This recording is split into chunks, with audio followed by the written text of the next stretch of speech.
BFM Patrimoine, l'émission 100% placement sur BFM Business.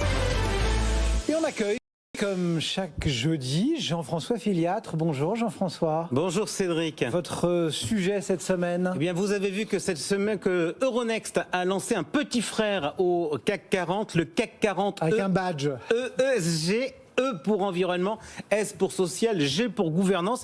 Alors je vous propose de profiter de cette actualité pour nous interroger sur les indices comme par exemple le CAC 40 et notamment sur leur représentativité. Bon, avec votre maître mot qui est celui de remettre en cause les chiffres, vous nous dites souvent quand on a affaire à un chiffre, on croit avoir une vérité. On croit, effectivement, et c'est assez rigolo parce que vous constatez qu'on a plein de débats sur les chiffres du chômage, de l'inflation, de la pauvreté, etc. Et finalement, on a peu de débats sur les chiffres financiers. Or, oui, pardon de le dire ici, où l'on aime beaucoup débattre sur les chiffres, mais un chiffre ne veut pas dire grand-chose si on ne sait pas ce qui se cache derrière. Et en ces temps d'éducation financière, ça me paraît être un sujet majeur. Donc vous voulez vous appuyer sur le CAC? Ouais. Avant toute chose, avant qu'on parle du CAC, je voudrais vous confronter à une question simple. Imaginez, c'est mieux pour moi. Vous êtes... Non, mais là, comme toujours, on part sur des sujets qui ne sont pas vraiment des sujets financiers. Imaginez, vous êtes adhérent d'une association et vous apprenez que le président de cette association a été élu avec 85% des voix. Deuxième cas, vous êtes actionnaire d'une société cotée et vous apprenez que le président a été élu avec 85% des voix. Donc même pourcentage. Question, est-ce que lorsque l'on commente, il faut lire ces chiffres de la même façon ? Comme vous êtes sadique, je pense que la réponse est non.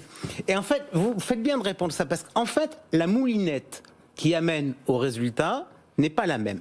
Dans une association, le principe, c'est un adhérent, une voix. Donc, s'il y a 100 personnes dans l'association, vous savez, avec votre 85%, que 15 personnes n'ont pas voté pour le président. Dans une société, le principe, il est différent. C'est pas un homme, une voix, c'est une action, une voix. Donc, par exemple, si vous avez besoin d'informations complémentaires pour analyser votre résultat, parce que, par exemple, si vous avez un actionnaire majoritaire qui a 85% des voix, ce que vous pouvez conclure, c'est que l'ensemble des autres actionnaires n'ont pas voté pour le président. Donc, conclusion, tant que vous ne connaissez pas, à minima, les grandes lignes de la méthodologie qui se cache derrière un chiffre, vous pouvez difficilement tirer des conclusions. Bon, et alors pour le cas du CAC ? Alors, on va le regarder, si vous le voulez bien, avec une approche associative. Un homme, une voix. Bon. Et donc, ça va nous permettre, on fait ça beaucoup actuellement sur le marché gagnant, à regarder un peu l'offre du marché, le catalogue du marché. À votre avis, combien il y a de boîtes cotées sur Euronext à Paris ? Oh là, plusieurs centaines. Alors, on a regardé chez Marché Gagnant le catalogue et on était au 31 décembre à 444 sociétés cotées sur Euronext. Ça veut donc dire en pratique qu'il y a moins d'actions cotées à la Bourse de Paris que de SICAV proposées sur la place. Ce qui nous amène chez Marché Gagnant à considérer aujourd'hui, par exemple, qu'il est plus facile de faire une sélection d'actions qu'une sélection de fonds. Mais revenons à nos actions, et vous le savez, parce que vous avez tiré au sort notre portefeuille, j'aime bien l'analyse par secteur. Alors justement, rappelez-nous ces questions de secteur. Alors on rappelle, il y en avait 10. On est passé à 11 en juin l'an dernier et on a d'ailleurs changé l'ordre, ce qui reflète un peu, je dirais, le marketing boursier que l'on veut mettre en avant. Donc les 11 secteurs que l'on a sont la technologie, les télécoms, la santé, la finance, l'immobilier, la consommation discrétionnaire, la consommation de base, l'industrie, les matériaux de base, l'énergie et les services collectifs. Maintenant, question, puisqu'on joue, Cédric, quels sont selon vous les deux secteurs où il y a le plus de valeur cotée à la Bourse de Paris et quels sont les deux secteurs où il y en a le moins ? Sur les 11, je dirais d'abord peut-être, alors attendez, la conso, et puis pour les moins de boîtes, probablement l'énergie, je dirais. Alors, ou les financières. Alors, en pratique, deux secteurs survolent l'offre en termes de titres à la Bourse de Paris. Un, c'est les biens de consommation discrétionnaire. C'est le luxe, c'est les voitures, où on a le choix entre 91 titres. Alors vous les retrouverez détaillés sur le site Marché Gagnant. Ensuite, non, ce n'est pas la consommation de base où l'on ne retrouve que 24 valeurs, mais c'est l'industrie. Ah oui. Avec 76 sociétés. C'est étonnant, parce que vous savez, l'industrie, on nous en dit pas grand bien de l'industrie française. On nous dit toujours qu'elle est morte. Il n'y a pas grand monde. Les secteurs, en revanche, où on peut faire des comparaisons très rapides entre les boîtes, parce qu'il n'y en a pas des masses, en fait, il y en a 3. Le pire de tous, vous aviez raison, c'est bien l'énergie, où il y a seulement 11 titres. On retrouve seulement 13 titres du côté des télécoms, et on en a un de plus du côté des services de collectivité.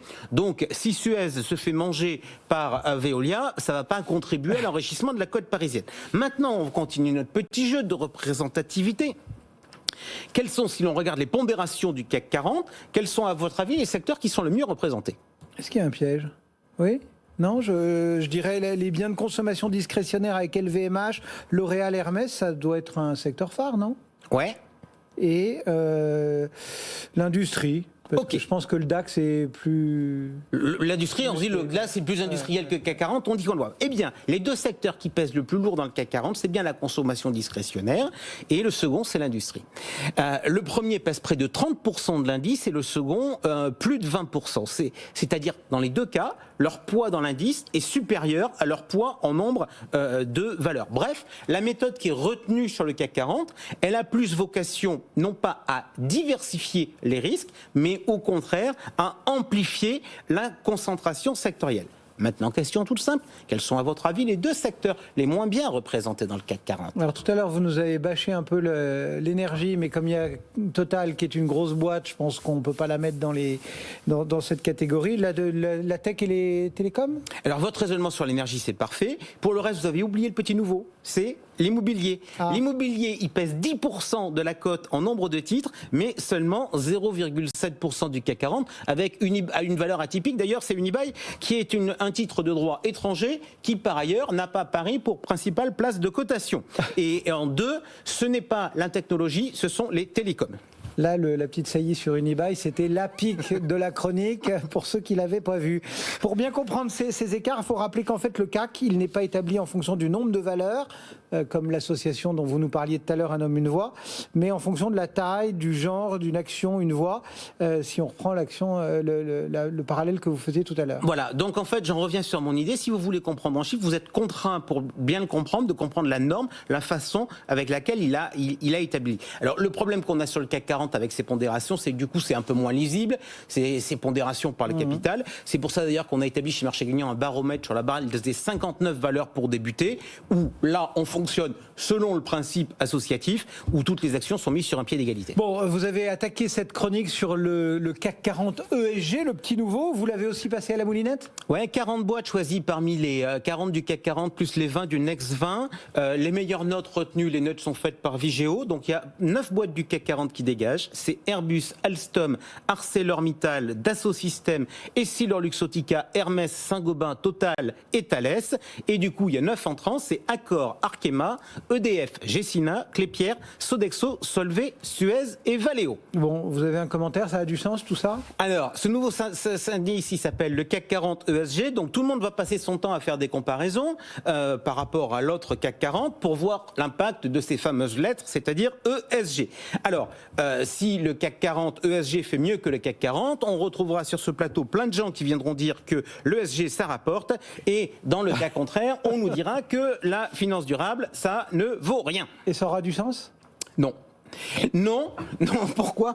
Parce qu'il faut regarder la moulinette derrière les chiffres. Et qu'est-ce que je constate en regardant le CAC 40 ESG? C'est qu'il n'y a pas de Total. Poids de l'énergie, 0. De la même façon, sur nos deux secteurs majeurs du CAC 40, c'est-à-dire la consommation discrétionnaire et l'industrie. La consommation discrétionnaire, elle est renforcée, l'industrie, elle est minorée.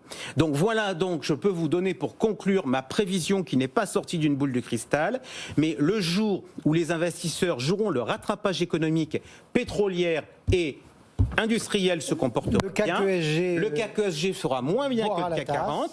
Le jour où la croissance piétinera et on cherchera la croissance visible, il fera mieux. Dans un cas comme dans l'autre, on pourra faire tous les commentaires qu'on veut, mais ça n'aura strictement rien à voir avec l'ESG. Jean-François Filiatre,